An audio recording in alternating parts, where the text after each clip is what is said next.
Well, I was hoping to be able to say good morning, but I cannot. It is 12:01 p.m. So, hello everyone. My name is Sheila Corona. Welcome to New Light Streaming Love. This is being broadcast live on New Light Streaming Love, 12:01 Eastern. I have one viewer who's always asking, "Is this live?" And so, yes, this one is live. If you are watching it now, it will be uploaded later to Sassy Seer Sheila. So I'm streaming live on New Light Streaming Love right now. Let me pull us up over here on New Light so I can see the comments. And later it will be uploaded to Sassy Seer Sheila. Now, I will say this too. I really have wanted, and I keep, and sharing that I'm going to, and I haven't been able to make it to the evening time and a live intuitive hangout session, but I'm gonna today. But I'm telling you right now, it's going to be on Sassy Seer Sheila.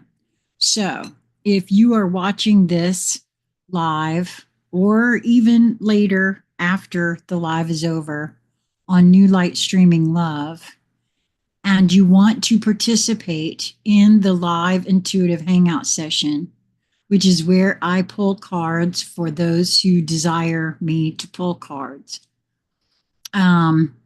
That's going to happen on my standalone channel, Sassy Seer Sheila, which is again why I recommend that if you want to keep up with me, to be subscribed in both places. Just to be very clear, New Light Streaming Love is a collaborative channel between myself, Crystal Hempill, Journey Into It, also known as Journey Into It, and Lisa Flamino Rush. Now, I've really been the only one at this moment that has been coming and doing anything, of late, but that does not mean that they won't. And I'm hit or miss at best, as you can tell. Honestly, I really don't know how anybody's keeping up with anything in these moments of now because, well, I'm a little bit older. And so maybe that's it. But the energetics have been really all over the map. For me personally, I'm very sensitive to what goes on the sun. And okay, wait a minute. What in the world is that? Am I still live? Yes, it would look like. All of a sudden, Zoom popped up in front of the camera here, and it sort of freaked me out a little. It looks like I'm live, so I guess I'm going to keep going. At any rate, yeah, now I can. Boy, there is such a delay. At any rate, you just never know. Right now, I'm showing up as I feel nudged to. I did record something this morning. I highly recommend y'all take a listen to my sister Teresa Blackburn. She put something out on Facebook that I knew immediately upon reading it that I was to record it and share it. It's just a real quick, some thoughts that she had come in this morning directly from source, if you ask me, and absolutely beautiful and profound. So I highly recommend you take a listen to that. And let's see. So far this morning, the fairies gave us two cards, the Oakman and the Lamb. Very interesting. Card number 47 and card number 30. I want to do this one next, I think. So part of what I've been feeling and why I, again, come when I feel moved to and participate here when I feel moved to.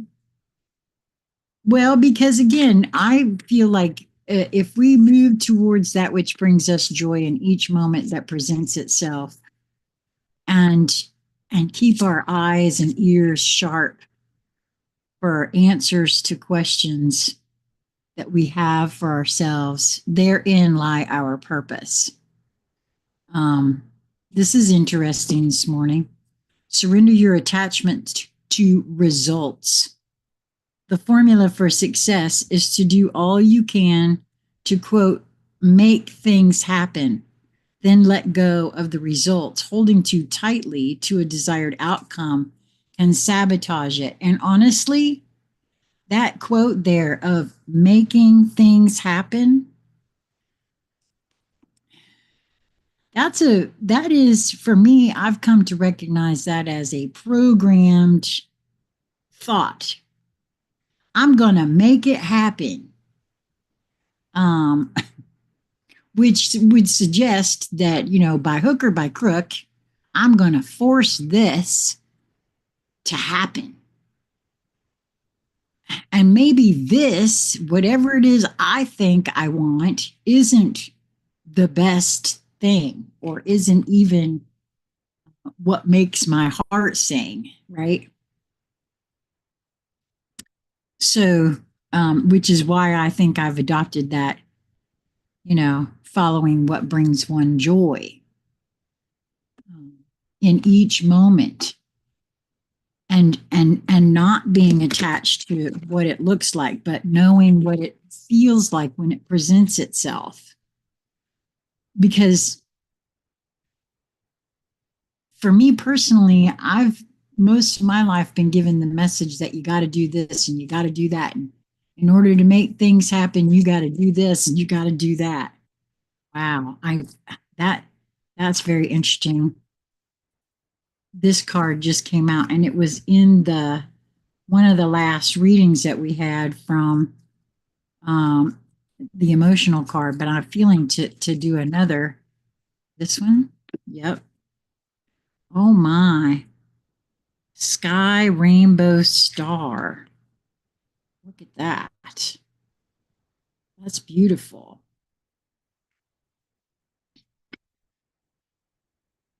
There's so much that I have found within myself that has been programmed and conditioned into me, us, all of us, uh,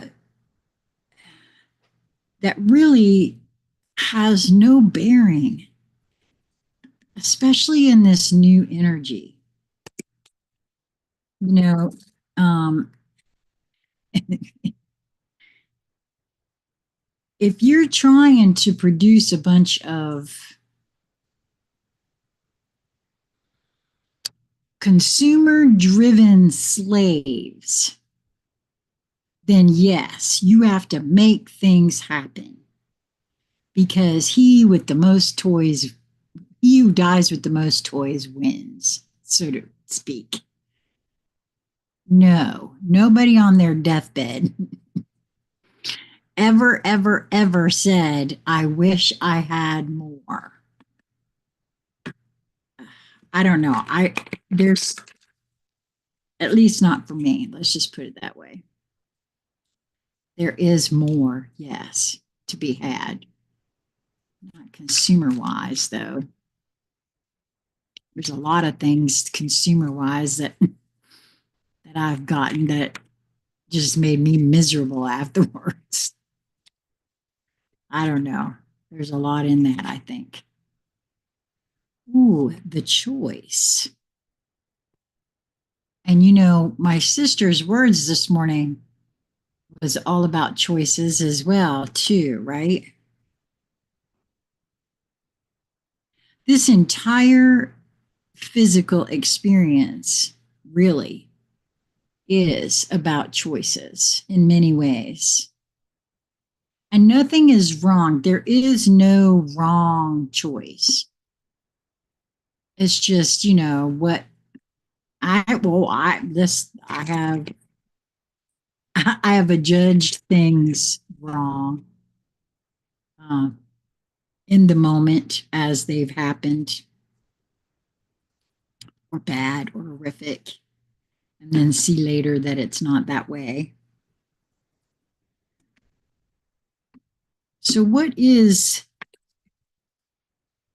feel like the overall message so far from what I'm seeing here has to do with choice, yes.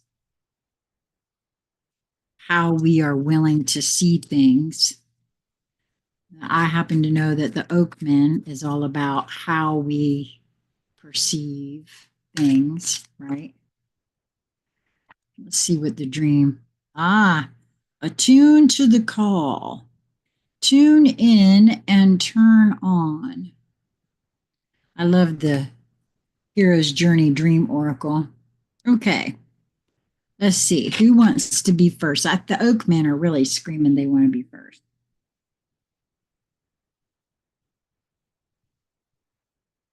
So we'll start with the fairies.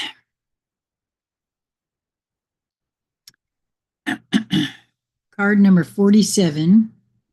Numerologically, that is an 11. So that is absolutely a master number. And the key words for this card are, strength, ancient wisdom, depth. I had an interesting lesson from the Oakmen about how we humans use fairies to mirror our own projections. The eyes of the Oakmen are a warm, light brown, but some people look at them and say, ooh, red eyes, scary. I tried a little experiment using digital magic. I made a copy of the Oakmen and gave them blue eyes.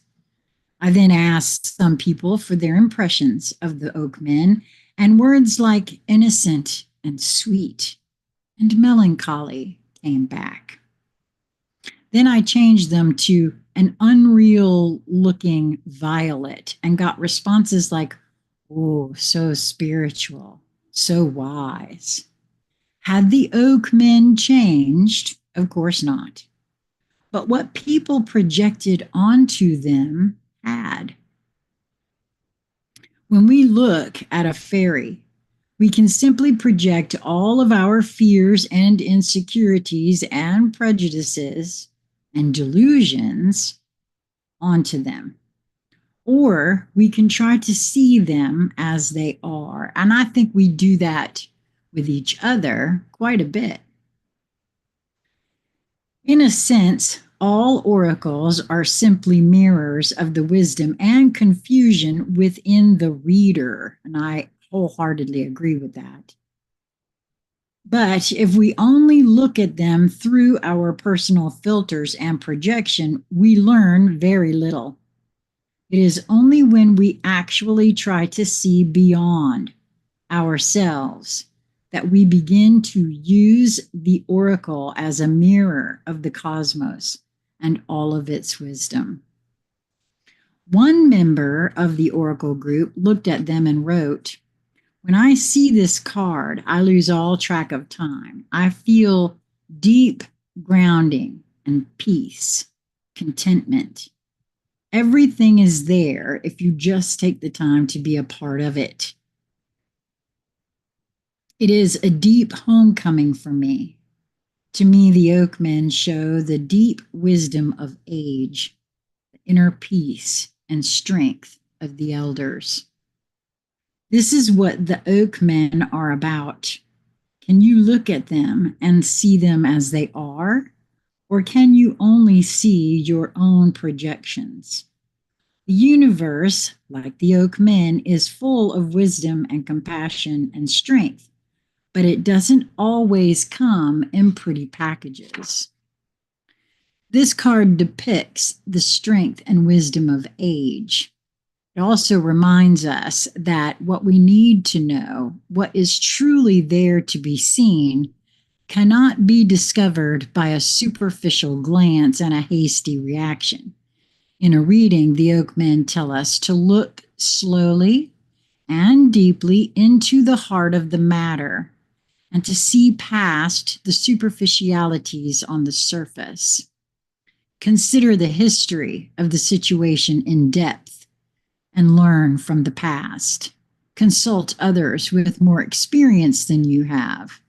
Learn from the wisdom of the elders, both those available to you personally and those you encounter in books and elsewhere. In this matter, it would be wise to make your decisions after more pondering and study of the situation. I know for myself, because I just had this happen the other day again, it's very easy to ascribe what I take as common sense to others. Something that seems as plain as the nose on one's face to me may escape another's complete attention. And so for me to wander around and just simply assume that everyone thinks like I do myself and everyone else a huge disservice by doing that. By not looking deeper, by not considering more than just what I think I know about a situation, or it doesn't really even matter. Whatever it is, I cannot ascribe that same level of knowing to anyone else. And I've done that a lot in my life. And I am still working with that and constantly catching myself at, oh, wait a minute. I assumed because I said those words that it was heard and it was understood. And no, it wasn't. And so that's what this is saying to me. It's reminding me. It also suggests that we might learn a lot from trees. Consider the trees and their wisdom. Connect with a wise old one and ask for help. Well, I love that idea because trees are very wise and they will communicate with you if you pay attention. At least that has been my experience. Focus and attention has really come back into my field of late for me, which is what these cards represent for me, is a method of focusing my attention in a way that I will listen to my inner voice. And honestly, I view any and all forms of divination as that. Just a method of focus and attention. And sometimes different methods work for different people in different ways, right? So the next card that came out from the fairies was the Lamb.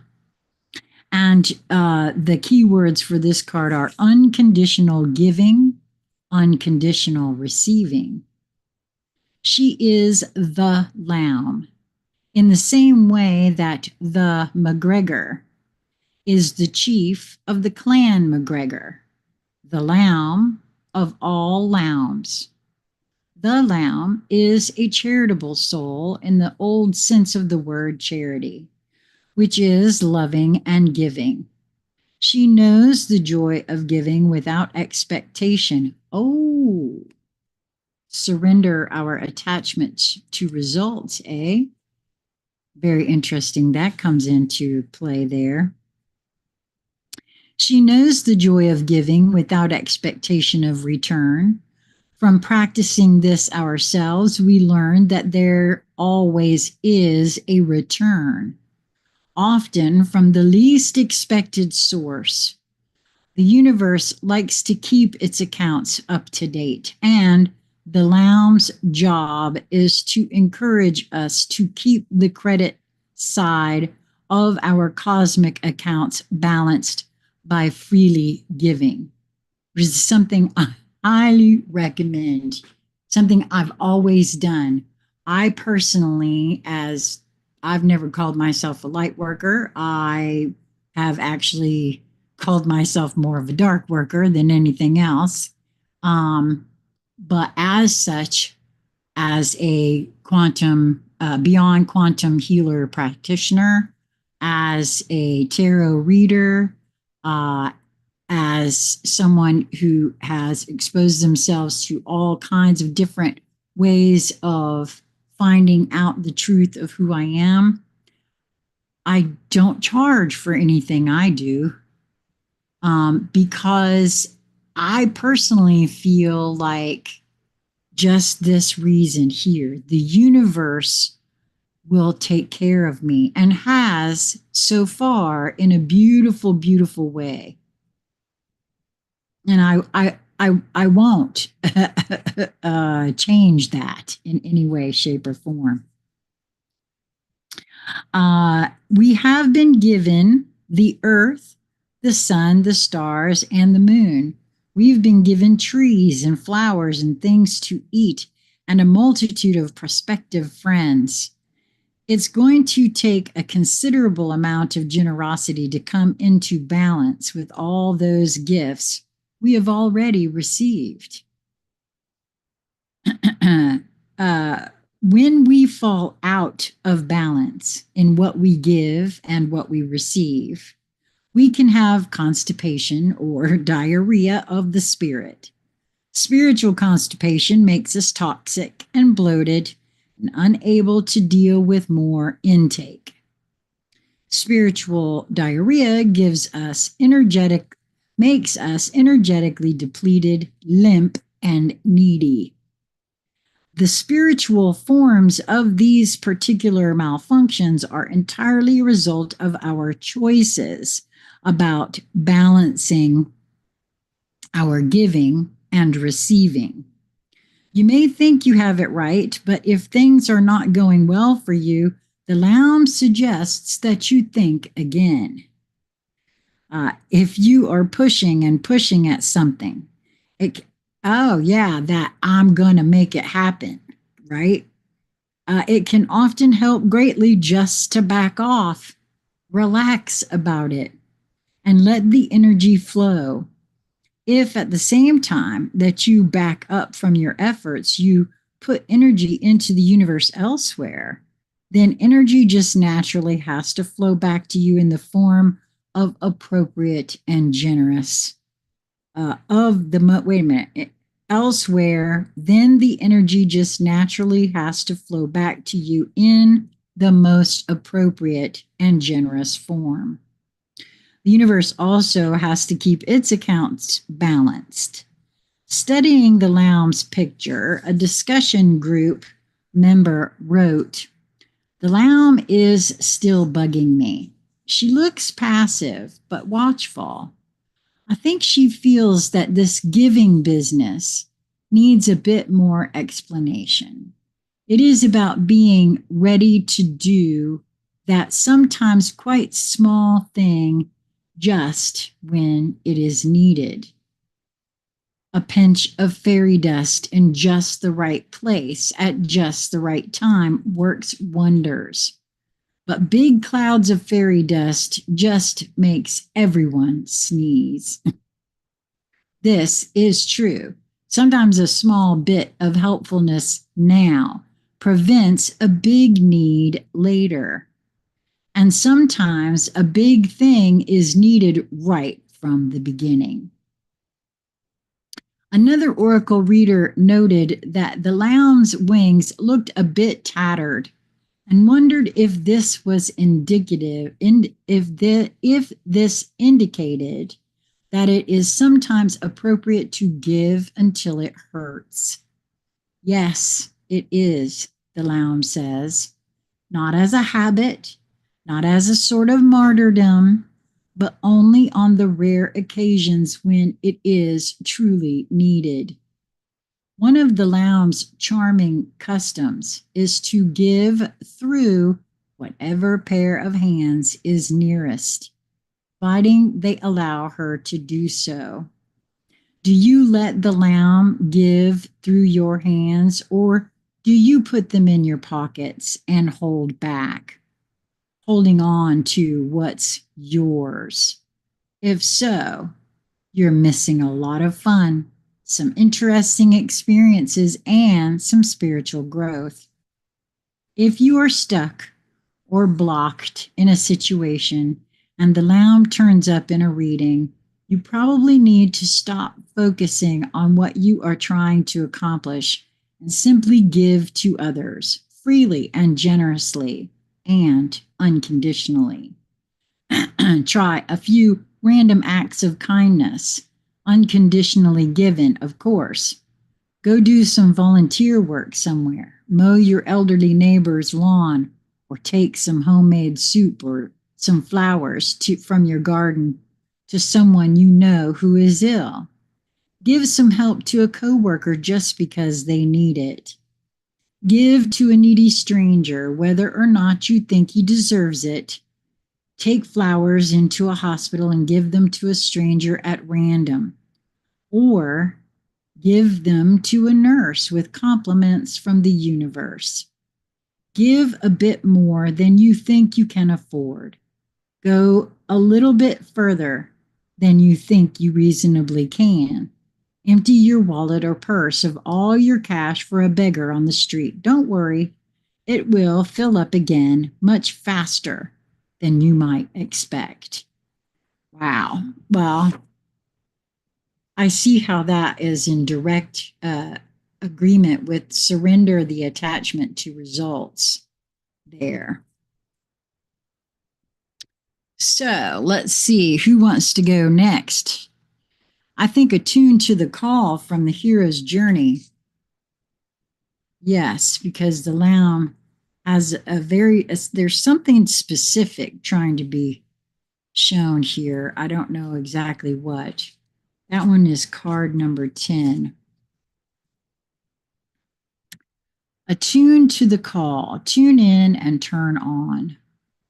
I'd been having dreams lately, drunken dreams with their peculiar lucidity in which the experience trail, the high seas, seemed to call louder and louder, more and more insistently, with a voice that was the same. At the same time, music, a siren's song that almost threatened me if I refused to obey its quixotic urgings. That's a quote from Saul Luckman. The message of this card: you are attuned to the sounds of your soul, and what was once a still small voice has become the loudest call you hear. You are mustering the courage to heed the call when it resonates throughout your entire body, and the situation or opportunity is right for you. Foster gratitude as you do your inner work, so the sweet sound of higher ground resounds throughout your being. Make room in your life for grace, so the call of your highest destiny can be heard, honored, and acted upon. Wow.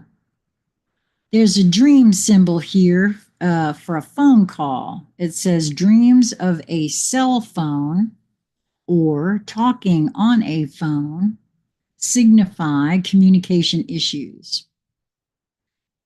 If I'm not mistaken, I think Mercury has either just gone direct again or is about to.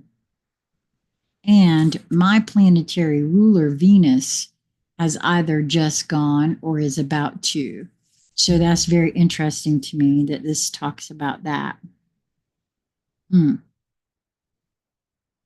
Receiving a call is about your ability to listen and hear. If you are trying to call someone and can't reach them, considering what is in the way will bring you a step closer to resolving the block because you are now aware of it.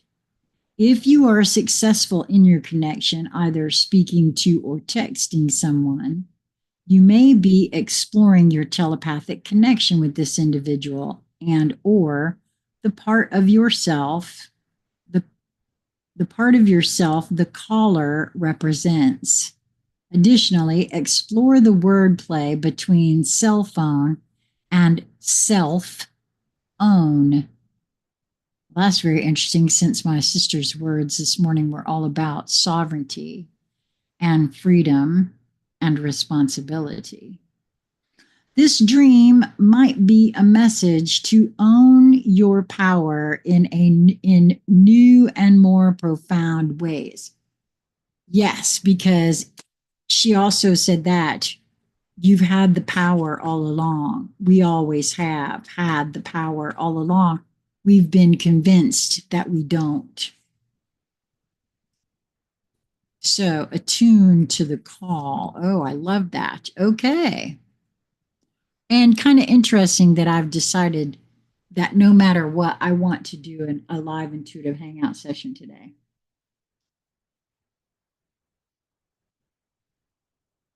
Okay.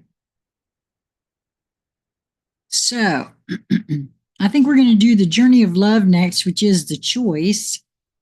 Card number 62, which is an 8 numerologically. For me, that's all about not just manifestation, but materialization. And it is called the choice.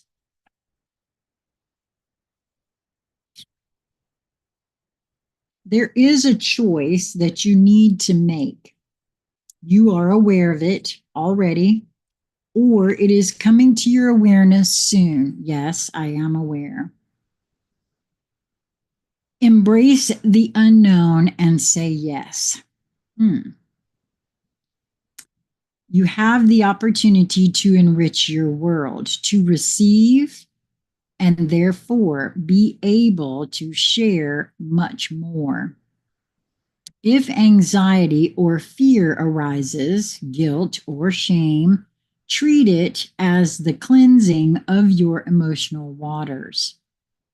Oh, interesting, since the emotional card came out as well. As they receive so much more inflow from the divine ocean.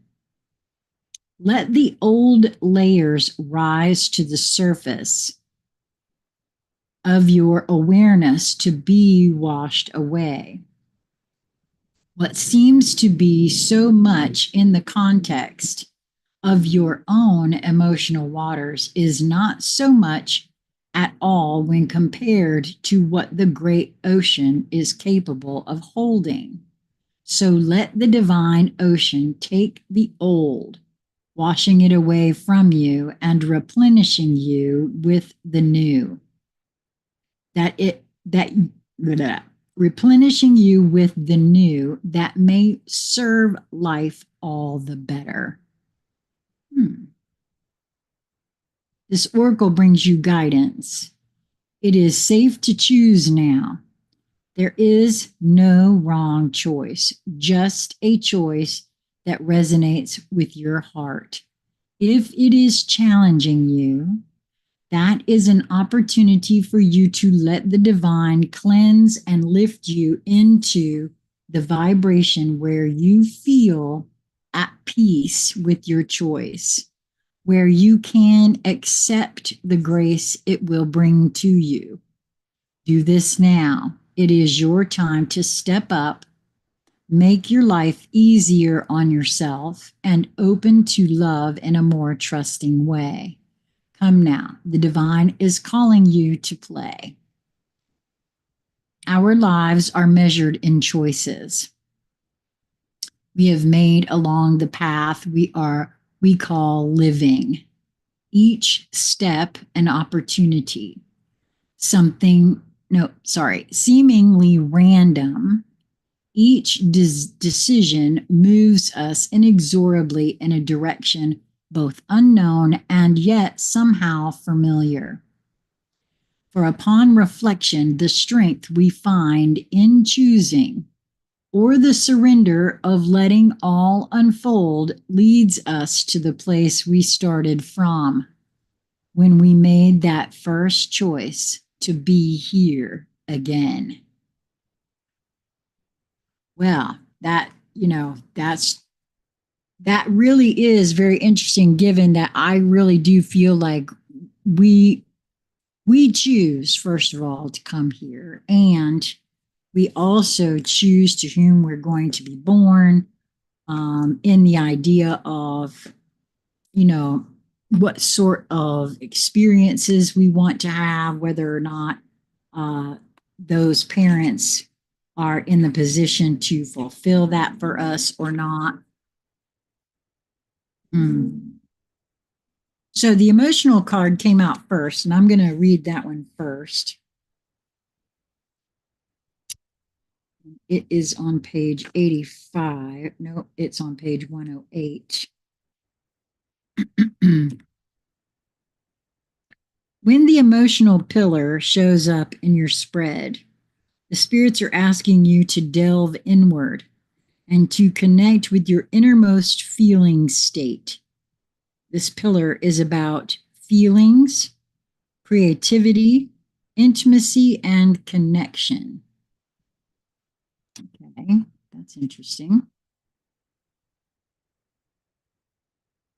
The emotional pillar is a very feminine card, not because women are the only ones who have feelings, because that's ridiculous, but because feeling itself is a feminine energetic. So much of our Western culture is about doing and achieving and making, oh my gosh, and about making shit happen. You can't make this up, man, because that's exactly what the rest of this reading has been about. Hey, and that's fine and wonderful as long as it's bringing us joy. But so often we find ourselves busy doing, achieving, and making shit happen that we forgot to tap into our feeling nature until something pushes us too far or pisses us off and we explode in rage or tears or feeling overwhelmed or what have you. And boy, isn't that the truth? I mean, really, honestly. The emotional pillar is the spirit's way of nudging you into a deeper relationship with your feeling state. Take a bath, go for a swim, be in nature, do some journaling, have a cry or an orgasm or a dance party, shake, drum, journal, sketch, be in your creativity, be in your sensuality. Wow. Okay. I love that.